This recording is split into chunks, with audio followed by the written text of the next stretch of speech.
You ever have that moment where you're staring at your bank account and it feels like the numbers are quietly mocking you?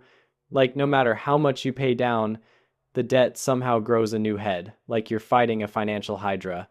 And the crazy part is you're working hard, you're doing your best, but something keeps pulling you back under, almost like an invisible current you can't see, but you can definitely feel. And by the end of this video, you're going to understand exactly what that current is and how to finally break free from it.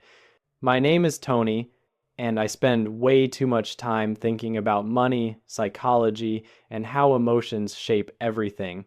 If you're tired of being told to hustle without clarity, make sure to hit subscribe and like if this makes you think differently. Now, here's something that will blow your mind. You know, there's this moment most people in debt experience, but rarely talk about that quiet, sinking feeling when you make a payment and nothing seems to change. It's like pouring a cup of water into the ocean. The surface barely moves. And after a while, you start asking yourself, why am I even trying? That's where I want to begin. Because this chapter isn't really about debt. It's about the illusion debt creates the psychological quicksand that pulls you deeper the more you struggle against it. Debt doesn't just drain your wallet, it drains your mental bandwidth.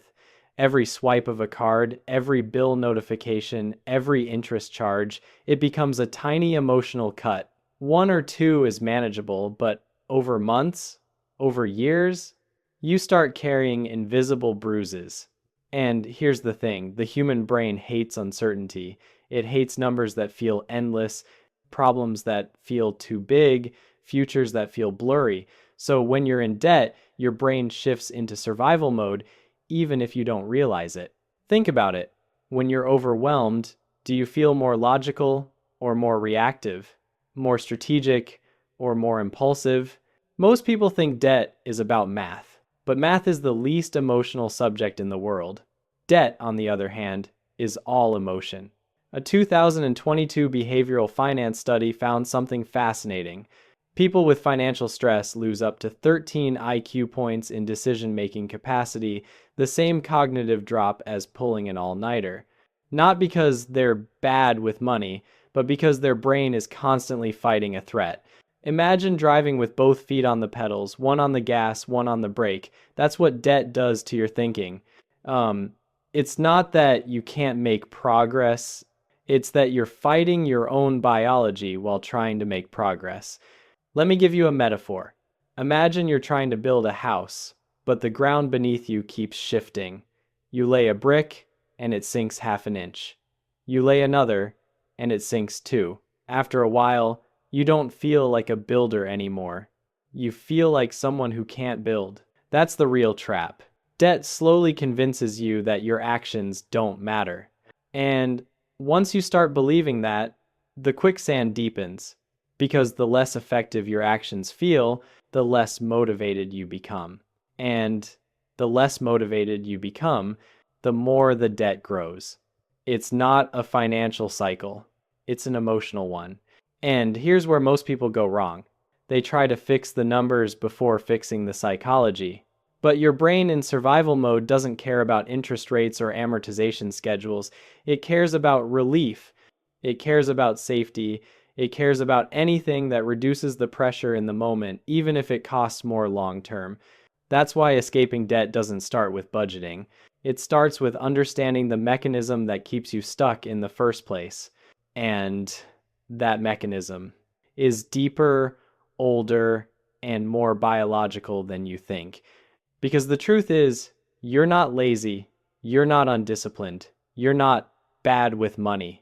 You're a human being operating under threat, and humans under threat don't think long term.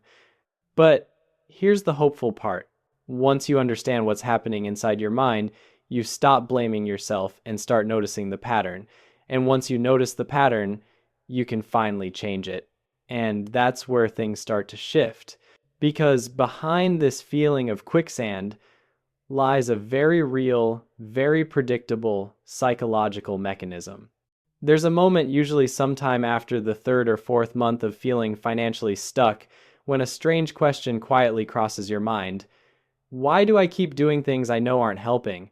And that question is the doorway into understanding the hidden mechanism behind debt. Because what looks like bad choices from the outside is actually something far more primal happening on the inside. Here's the thing most people don't realize. When money feels tight, your brain isn't operating in financial planning mode. It's operating in something much older, much more instinctive, survival mode. The same mode your ancestors used when they heard something rustle in the bushes and didn't know if it was a predator or the wind. Today, the danger isn't a wild animal, it's a bill you can't pay, an emergency you can't cover, or a number on a screen that feels like a countdown timer. In survival mode, your brain prioritizes one thing above all else: immediate relief.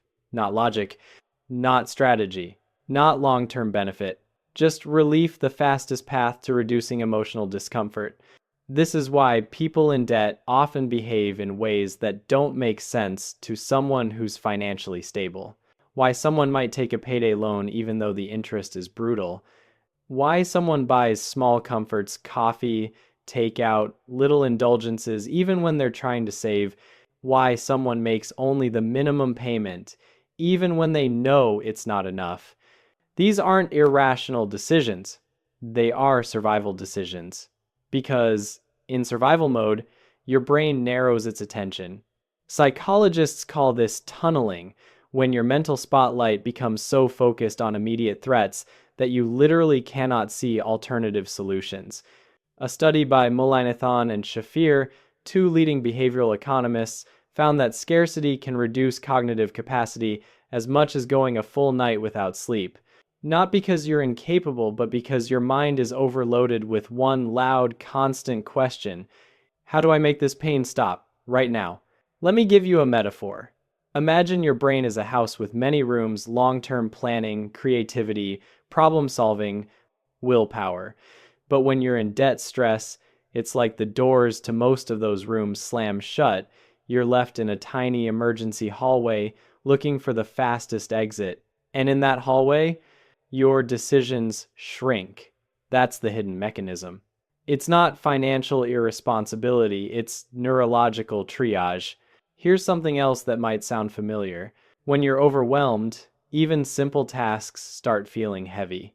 Paying a bill, checking your bank app, opening an email. Things that take 5 minutes when life is calm suddenly feel like emotional mountains. This is because survival mode steals your executive function, the part of your brain responsible for planning and self-control. Your brain is essentially saying, look, we're under threat. I don't have the luxury of thinking about next month. I'm trying to make sure we survive today. It's also why, paradoxically, people in financial stress make both overly cautious decisions and overly risky ones. Both are attempts to regain a sense of control. Too cautious. I won't spend anything, even on necessities. Too risky. Maybe this one big move will fix everything. Neither comes from confidence. Both come from fear. And then there's loss aversion, the idea that losing $50 feels twice as painful as gaining $50 feels good. When you're already under pressure, every dollar lost feels catastrophic. So your brain becomes hypersensitive, scanning for danger, expecting setbacks, preparing for disappointment. This constant vigilance doesn't just drain your energy, it drains your hope. You stop dreaming about financial freedom. You start dreaming about just getting through the month. And once your dreams shrink, your decisions follow. But here's the part that's both sobering and empowering. There is nothing wrong with you. Your brain is doing exactly what it evolved to do. If anything, your reactions prove that your survival instincts are working just in a world they weren't designed for. Because your brain evolved for short-term threats, not long-term financial systems, interest rates, credit cycles, or the psychological traps baked into modern debt. Which brings us to something most people never talk about. Something that sits quietly in the background of every credit card bill and loan statement. The system knows how your brain works, and it's designed to use that against you. And once you understand that, everything starts to make sense. There's a moment, usually after understanding your own survival mode, when a second, heavier realization hits you. If I'm doing my best, why does it still feel like the debt barely moves? And that's when we have to talk about something uncomfortable but incredibly important.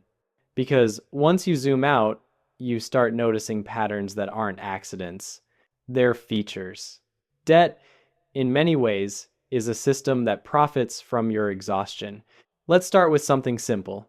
Minimum payments. They look harmless. They sound helpful.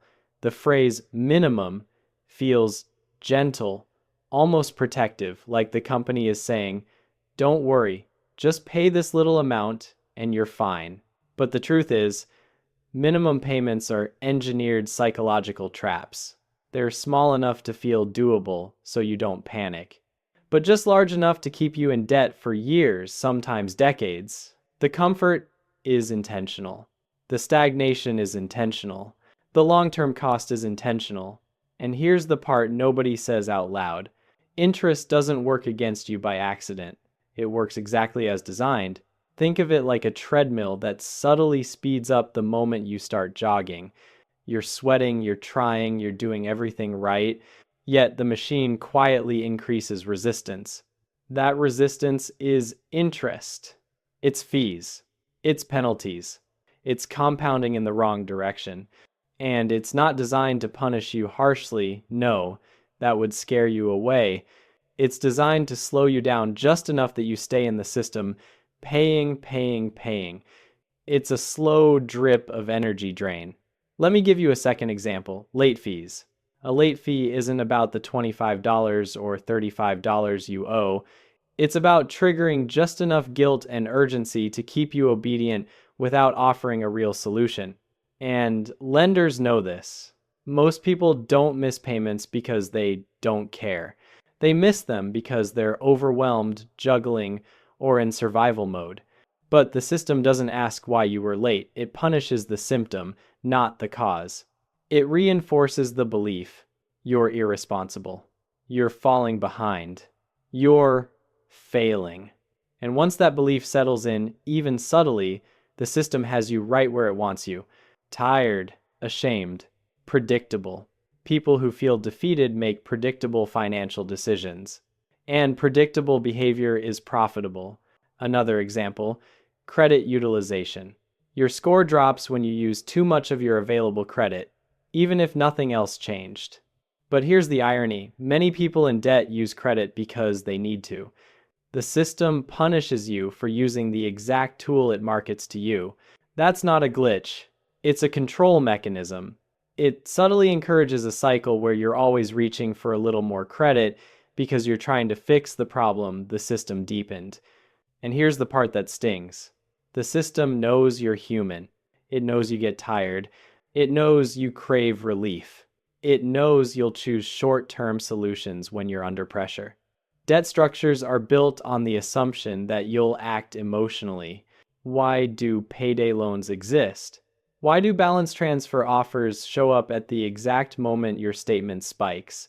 Why do buy now, pay later systems appear at the checkout screen right when you're hesitating? Because someone understands the psychological timing. You're not just interacting with numbers. You're interacting with a system designed to predict your fear, your fatigue, and your desire for quick fixes. This doesn't mean people are doomed. It doesn't mean the system is evil. It means it's optimized. And what it's optimized for is not your freedom. But here's where everything begins to change. Once you see the mechanism, once you recognize the psychological engineering, the illusions lose their power. Because you can't unsee it. You stop blaming yourself. You stop taking the guilt personally. You start noticing the patterns in real time. And once the fog lifts, you begin to realize something profound. The system may be designed to exhaust you, but your identity doesn't have to participate in that exhaustion. And that leads us into the next chapter, where we shift from systems and survival to something far more personal. Because escaping debt isn't just a financial battle, it's an identity battle. There's a strange moment in every financial journey when the numbers stop being numbers, and they start being something much heavier. Not just debt, but identity. And if you've ever felt that shift, that quiet voice saying, maybe I'm just someone who can't get ahead, then this chapter is for you. Because this is where debt becomes psychological gravity. Here's the thing you rarely hear in financial advice. Debt doesn't just affect your bank account, it affects who you believe yourself to be. Over time, if you're constantly fighting uphill battles, constantly catching up, constantly feeling behind, your brain begins weaving a narrative. I'm irresponsible. I make bad decisions. I can't manage money. I'll never get out of this. And once identity forms, behavior follows. Not because you're weak, but because humans act in alignment with who they believe they are. If you think you're someone who's always struggling, you subconsciously avoid opportunities that could prove otherwise. If you think you're bad with money, you hesitate to learn or try new strategies. If you think you're always behind, you make decisions from panic instead of clarity. Identity is the operating system underneath every financial action. Let's use a metaphor. Imagine you're trying to climb a staircase while holding a heavy backpack. At first, the weight slows you down. But after a while, something worse happens. You forget it's a backpack, and you start thinking, you are the weight. That's what long-term debt does. It fuses with your sense of self until the line between this happened to me and this is who I am disappears. But the truth, and this is important, is that debt is a situation, not a character trait. It's temporary. It's circumstantial. It's influenced by thousands of external factors: environment, upbringing, life events, systemic traps, none of which define your worth. You weren't born with debt. It's not baked into your personality. It's not your identity. It's simply something you're carrying. Now, here's what gets powerful. Identity can shift. Research from Stanford psychologist Dr. Carol Dweck shows that the moment someone shifts from a fixed identity, I'm bad at this, to a growth identity, I can improve at this, performance increases dramatically, sometimes instantly. And that applies to money too. When people shift from, I'm bad with money, I'm learning how money works, I'm drowning, I'm climbing, I'm stuck, I'm in transition, their decisions change. Their motivation changes. Their self-trust changes. It's not the numbers that transform first, it's you. Here's something subtle but life-changing. Your future self is not waiting for your debt to disappear. Your future self is waiting for you to stop believing you're defined by it. Because once identity shifts, your brain stops making decisions out of fear and starts making them out of alignment. And when actions come from alignment, even small actions, the whole trajectory changes. But here's the twist most people don't see coming. Identity alone isn't enough. You still need leverage psychological tools that make the climb out of debt feel achievable, motivating, and emotionally sustainable. And those tools, the ones that bypass willpower and work with your brain instead of against it, are what we're going to explore next.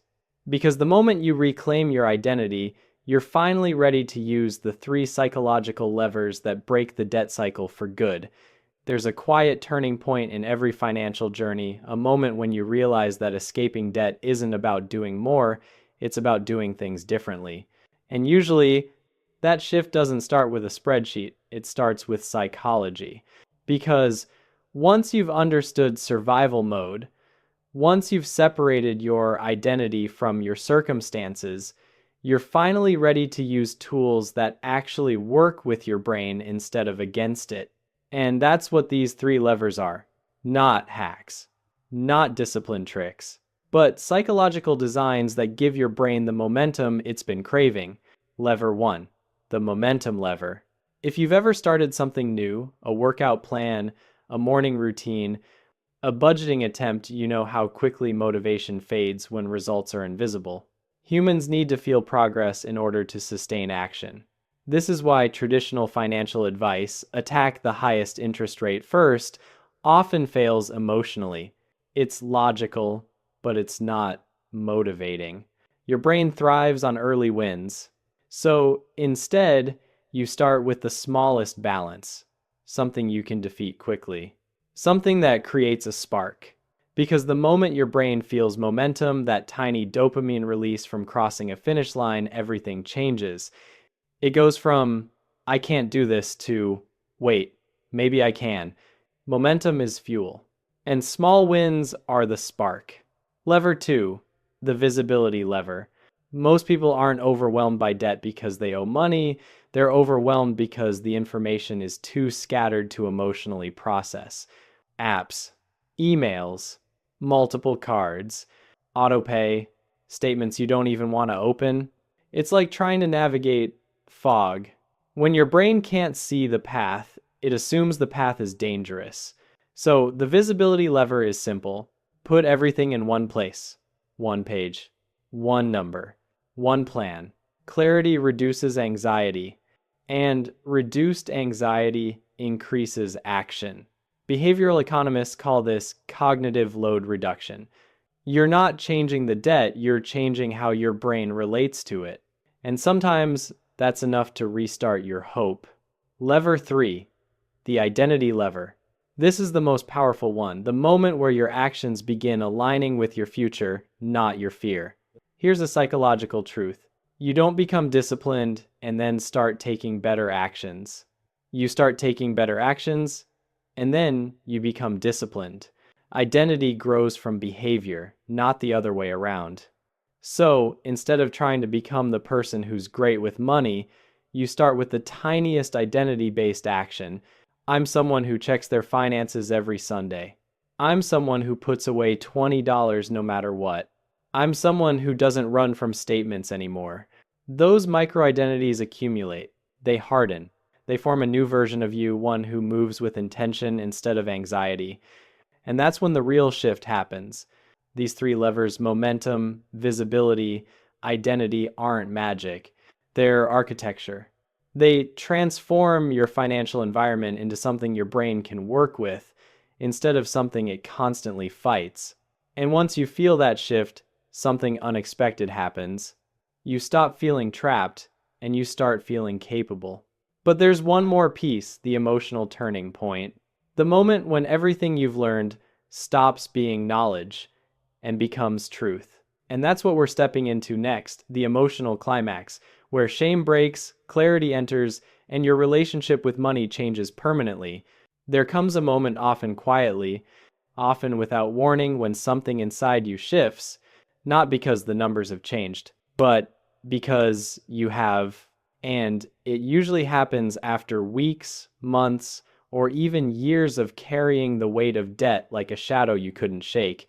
A moment where you realize, maybe for the first time, my debt is not a reflection of my worth. Let that sit for a second. Because for so long, every payment you made felt like a confession. Every balance felt like a verdict. Every mistake felt like evidence that you weren't enough. But here's the truth your brain has been waiting to hear. Debt is a circumstance.